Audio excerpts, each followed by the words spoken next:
Hello and welcome to today's video, guys. My name is Ben and today I'll be recontinuing the F1 2013 setup guide series. Now I know what you're thinking, why the hell are we at Austin, Texas when we should be at Germany?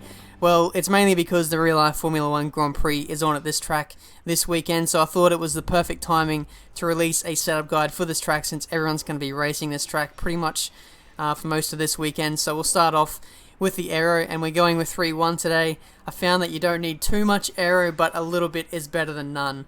There's not many high-speed corners around here, so I found that 3-1 is the perfect balance. Speaking of balance, the braking balance is at 50-50 around here. You don't want to run with any rear balance because the rear end will just step out at slow corners, especially through turn 1. And, you know, pretty much the whole of the second and third sector, so it's pretty much a disaster unless you run with 50-50 high standard. So the rest of the setup is pretty much the same until we get to the gearbox. It's fairly short, it's just a lot shorter to get me through the first sector a lot better.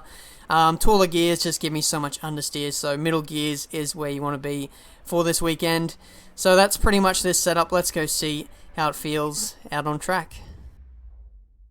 Alright, so heading out on track now for the Circuit of America's circuit here in the United States. This track has actually changed quite a lot visually since F1 2012, and the third sector there feels a lot more undulated, so you need to watch out for that when you drive this track for the first time. Now coming up to turn 1, you want to brake just after the ripple strip starts here, and shift into first gear, turn in early. This approach to turn 1 is actually quite blind and it can catch you out sometimes. Now the exit, shift into third gear, use about 70% throttle as you get up into third gear. It's really tough on the wheel spin coming through here. This is all 6th gear, reminds me of Silverstone. You just got to attack the curbs and it really rewards bravery and you can make up a lot of time through here. Now coming up through here, this is 3rd gear. Don't shift into 2nd, otherwise you'll compromise your flow through here, and we managed to negotiate those corners fairly well. Now coming up to this left hand hairpin here, you want to set up the best possible exit for this straight. First gear, turn in late, get a nice smooth exit, avoid wheel spin if possible, and then we're using up all of our available curves on this straight. We want to get the best top line acceleration that we can get, opening the DRS as well, and we're just up on our personal best, but braking just at the 150 meter board here. Shift down the gears as fast as possible, turn in, try not to cut that corner too much as it'll spin you out. Now coming through here, this is 2nd gear, take it in first very late. You can lose the back end very easily through this whole section here. Same goes for this double left hand, to shift down late as possible and try and just not try and throw the car in, otherwise you'll lose the back end and spin out. So coming through this triple right-hander, it reminds me of Turkey at turn 8, but coming through to this left-hander, you want to take it in 4th gear. Try and turn in as early as possible. The approach is blind. Try and avoid the curbs on the left-hand side here and on the right on the exit, as it can really spin you out. It's really tough, that final corner. But coming up to the line, we set a 134.851 and was some 0.3 better than our personal best. So that's a hot lap of Austin, Texas. I'll tell you guys, this lap was really tough to get in.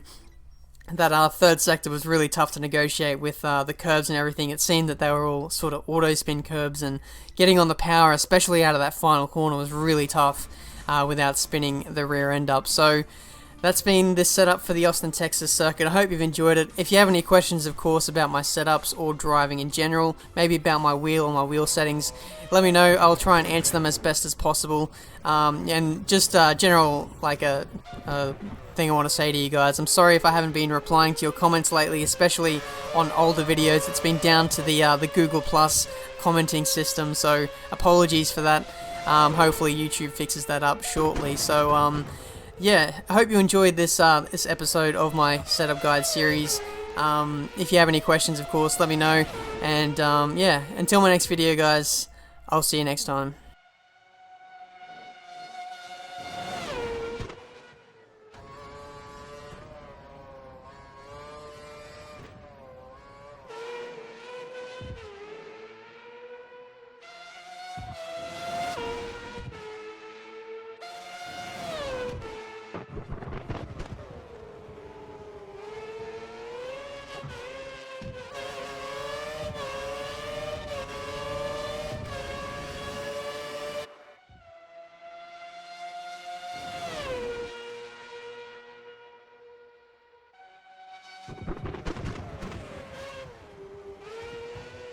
Bye.